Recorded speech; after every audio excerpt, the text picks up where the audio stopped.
계속되는 다시피 다음 주에도 테마 순환매 상세 이어질 건 뭐 그러겠죠. 일단 중국하고 관련돼 있으면 화장품 관련주, 면세점 관련주, 그다음에 게임 관련주 이런 것들이 좀 좋은 흐름이 나올 수 있고 리오프닝 관련주도 이제 지금 오미크론 확진자가 40만 명에서 30만 명으로 떨어졌다고 하거든요. 이제 그쪽 정점을 조금 떨어진다 보면 리오프닝 관련주도 굉장히 관심을 가질 수 있습니다. 대표적인 게 조금 전에 말씀드렸던 하나투어도 그 관련되겠죠.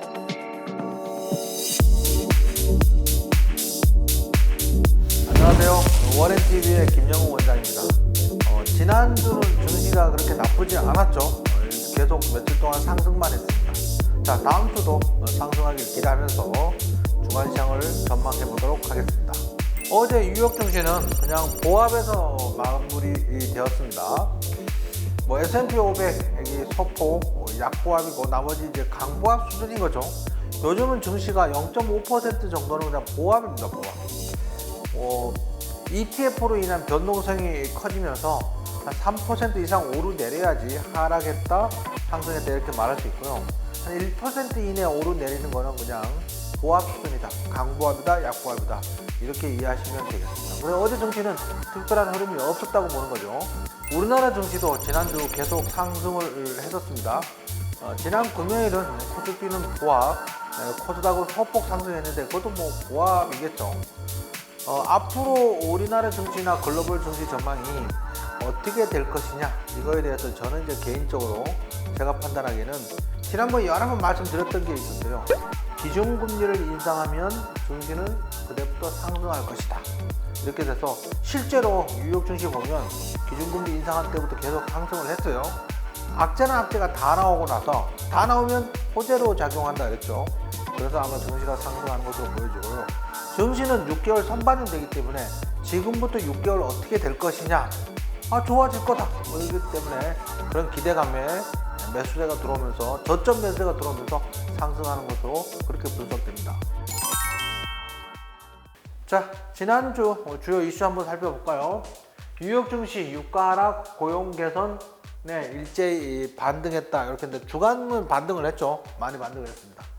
독일 베를린 외곽에 기가 팩토리 가동했다. 그래서 테슬라가 베를린에 공장을 짓고 있었는데 그게 이제 드디어 생산을 시작을 했습니다. 일론 머스크가 그 행사날 막 춤도 추고 막 그랬거든요. 멋집니다. 앞으로 1000슬라뿐만 아니고 2000슬라까지 가기를 기대합니다. 윤 당선인이 시테크 그래가지고 탄소 중립 정책을 시작한다는데 4월 1일부터 카페, 식당, 일회용품 안전금지를 시작했다. 이렇게 되면 일회용품을 사용하지 못하게 된다면 일단은 제지 관련주 이런 종목들은 굉장히 안 좋겠죠. 한국 패키지라든지 이렇게 포장 관련주도 굉장히 좋지 않을 것 같습니다. 셀트리온이 셀트리온 그룹 3사 합병 절차를 진행하면서 한날 많이 올랐었죠. 이것 때문에. 근데 너무 많이 내린 상태에서 한날 6, 7% 오르는 게 큰 영향이 없었어요. 너무 많이 내렸어요. 분식 회계도 있었고 그래서 굉장히 셀트리온 주주들은 굉장히 어려운 고난의 시기를 겪고 있습니다. 반기문 전 유엔 사무총장이 총리 후보 거론으로 관련 인맥주가 급등한다 그랬는데 글쎄요, 초대 총리는 안철수가 되지 않을까 저는 그렇게 조심스럽게 전망을 해봅니다. 자, 다음에는 싸이월드가 원스토어와 구글 플레이의 승인이 나면서 23일에는 애플 웹스토어의 승인까지 받으면서 4월 2일 안드로이드와 iOS 버전을 동시 출시한다는 소식에 좋은 주가 흐름이 나오고 있는 것 같고요. 우크라이나에 있는 유럽 최대 철강 공장이 폭격으로 피해를 입으면서 이틀 전인가요? 포스코 홀딩스가 한 4, 5% 급등한 적이 있었어요. 그때는 왜 급등하나 이렇게 했는데 이런 뉴스가 있었습니다. LG U+ 팀장급 직원이 수십억 원 횡령한 뒤 잠적을 했습니다. 근데 수십억 원 그러니까 왠지 좀 우스워 보이죠. 오스템 임플란트에서 2200억 원을 횡령했기 때문에 수십억 원쯤이야 이렇게 무덤덤해지고 하고 있습니다. 북한이 장거리 ICBM 탄도미사일 한 발을 발사를 하면서 전 세계에서 규탄하고 있고 막 그러죠. 여기서 이제 유엔에서 그거에 대해서 안보리 협정 위반이다 막 이렇게 하고 있는데 중국이 기권을 했다는 거예요. 중국이 원래 반대를 해야 되잖아요. 기권을 했다. 그래서 미국 편을 들기 시작했다. 이거는 굉장히 좀 전향적인 방향입니다. 하나투어 1,400억 규모의 유상증자 결정을 했다. 그래서 이렇게 되면 어떻게 될까요? 좀 급락하겠죠. 급락하는데 유상증자 결정 나면 어떻게 보면 보유하지 않은 사람은 지금 투자할 찬스인 거지. 지금 투자하면 어차피 유상증자 때문에 급락할 거잖아요. 그때 잘 사면 리오프닝 관련주로 그때 사면 편안하겠죠. 안 그래도 불안했었거든요. 이게 유상증자하고. 왜냐면 2년 동안 관광객이 거의 없었잖아요. 오죽하면 모두 투어가 관리 종목까지 빠졌겠어요. 그죠? 근데 만약에 하나투어가 유상증자가 결정 나고 급락을 했어. 그러면 지금부터는 어떻게 해요? 기다렸다가 싹 고개 들 때 딱 매수 타이밍이야. 지금부터 매수하면 여유롭죠.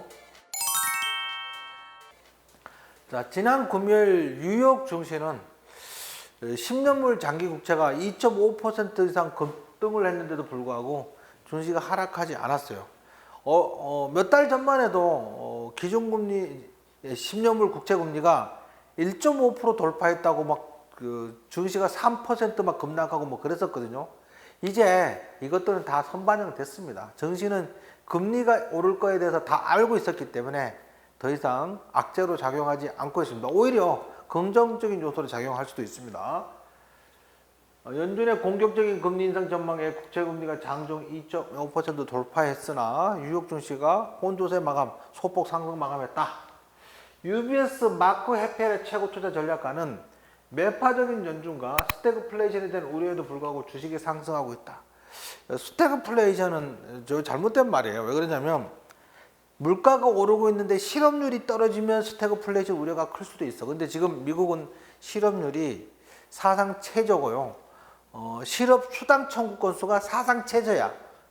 무슨 말이냐면 스태그플레이션 우려는 좀 가민 반응이다. 그럴 확률은 현저히 작다. 이렇게 볼 수 있고요. 많은 이들이 주식을 대체할 수 있는 다른 투자처를 찾지 못.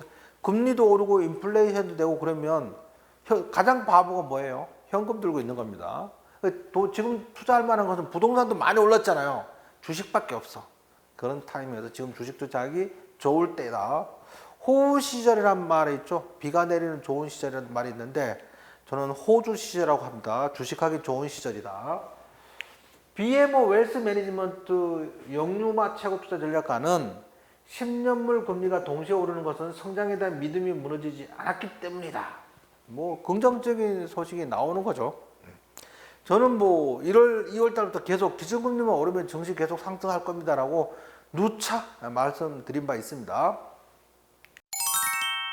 바이든 대통령이 핵 기업에만 핵 사용하겠다는 공약을 폐기를 했어요. 무슨 말이냐면 핵 기업이 아닌 재래식 무기나 또는 그 화학 무기를 사용해도 거기에 대해서 핵 공격을 할 수 있다. 뭐 이렇게 된 거죠. 이거는 핵무기를 사용하겠다 이런 거기보다는 러시아에 대한 단합된 대응을 이끌어내기 위한 어떤 전략적 제안으로 보여집니다. 자, 유엔에서 북한 ICBM 발사에 대해서 안보리 공개회의에 대해서 저걸 했는데 북한 유엔 대사는 불참을 했죠.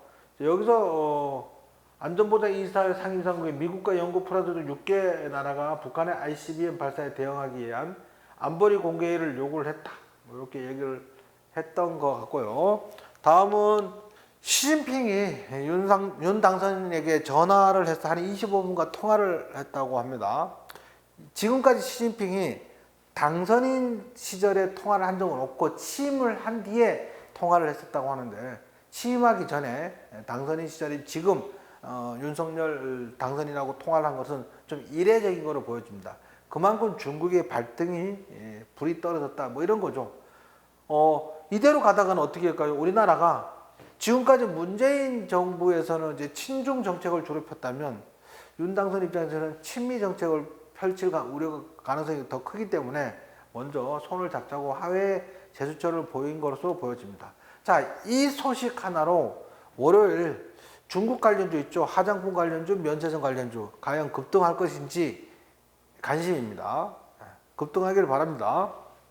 자, 미국이 중국에 대해서 중국 제품 관세에 대해서 관세를 풀었어요.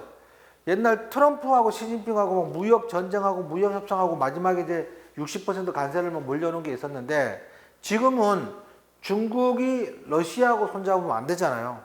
그래서 그거를 하려고 손잡게 못하게 하려고 한 거겠죠. 그래서 관세를 풀고 유화 정책을 펼치고 있는 겁니다. 중국에 대해서.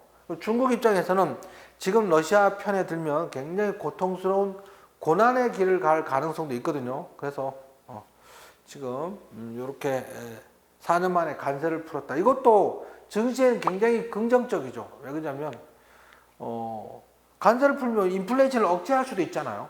그러니까 증시에는 긍정적인 소식입니다. 러시아가 석유 수출 대금 결제를 금으로 받고 그다음에 비트코인으로 받겠다 뭐 이런 얘기가 있었어요. 그러니까 비트코인으로 받겠다는 얘기 때문에 한 2, 3일간 비트코인이 굉장히 급등하기도 했었습니다. 러시아로서는 고육직책인 거죠. 자, 조금 전에 말씀드린 것처럼 시진핑과 윤석열 당선인이 25분간 통화를 했다고 하는데 북한 비핵화와 한반도 정세 관리에 대해서 서로 협력하기로 했습니다. 시진핑이 이런 말을 했어요. 이사 갈 수 없는 이웃이다. 독특합니다, 표현이. 근데 뭐 맞는 말이잖아요. 나라가 이사를 갈 수 없잖아. 미우나 고우나 같이 잘 살아야 된다는 거죠. 사이좋게 살자. 이렇게 얘기하고 있는데 윤석열 당선인이 이런 말을 했어요. 그 중국 어선들에 대해서 우리나라에도 불법 조업에 대해서 강경 대응하겠다 했어. 뭐 그러면 이제 좀 골치 아프죠. 중국 어선들이 북한으로는 잘 안 가요. 북한은 총으로 쏴도 죽여버리거든. 우리나라는 아직까지는 좀 민주적인 뭐 그런 대응을 했는데 어떻게 될지. 그러니까 뭐 중국과의 관계도 무시할 수 없이 굉장히 중요하겠죠. 자, 아까 말씀드린 것처럼 그 화장품 관련주하고 면세점 관련주 월요일날 급등하길 기대합니다.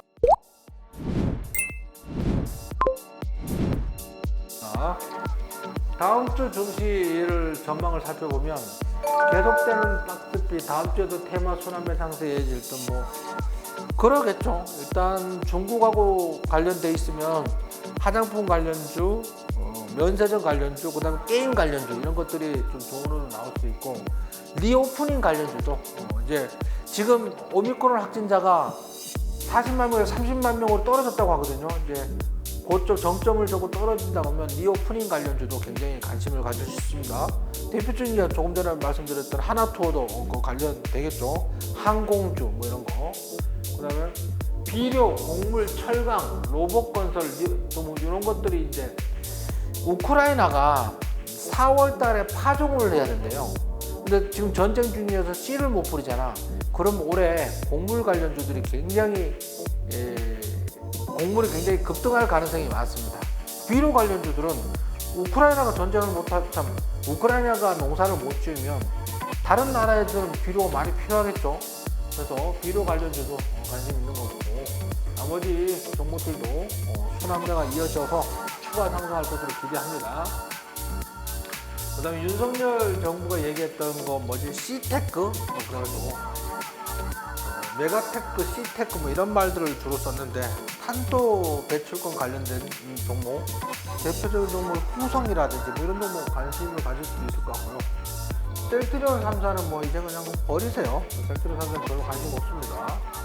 윤석열 시진핑 관계 개선 중점 방안으로 중국 소비주 조금 전에 말씀드렸죠. 화장품주와 면세점 관련주에 관심입니다.